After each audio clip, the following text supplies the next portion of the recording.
Je vais commencer par vous dire qu'il y a une image qui a été trop longtemps véhiculée sur l'Afrique par le monde occidental.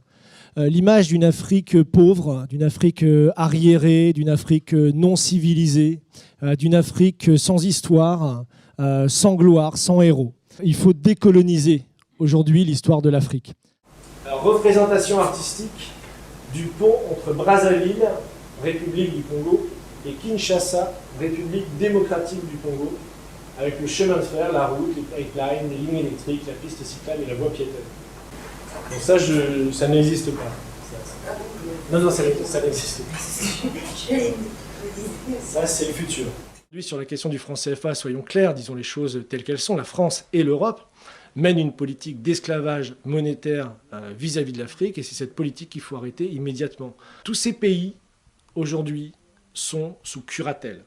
Qu'il rêvait de voir toutes les capitales africaines interconnectées grâce à des trains à grande vitesse afin de renforcer l'intégration régionale et le développement.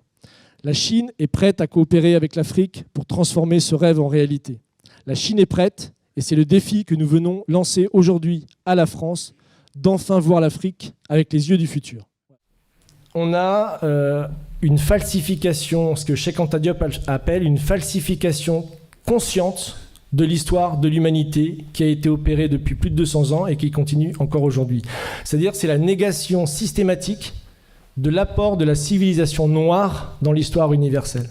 Le vrai ennemi aujourd'hui dans ce pays, c'est pas les étrangers, c'est pas les immigrés, c'est ce monde de la finance qui crée la guerre au niveau international et qui crée la pauvreté au niveau national. Et au cœur du combat des panafricains, parce que je rappelle quand même que ces grands projets d'infrastructure, on en parlait dans les années 60, on voulait faire un pont entre Kinshasa et Brazzaville, on voulait faire des grands barrages au Ghana, on voulait développer le projet Transaqua, qui est la revitalisation du lac Tchad. C'est des projets africains, mais c'est des projets qu'on a empêché de se faire.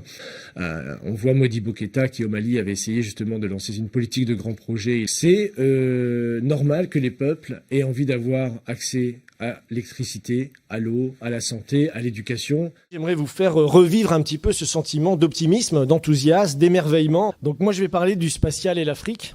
Et cette année, en 2019, donc, a été entérinée pour la première fois donc, la création d'une agence spatiale africaine. À des moments tragiques de notre histoire, certains avaient eu une certaine idée de la France. Ils ont décidé de résister. Moi, ce soir, je voudrais vous donner une autre idée de l'Afrique, justement.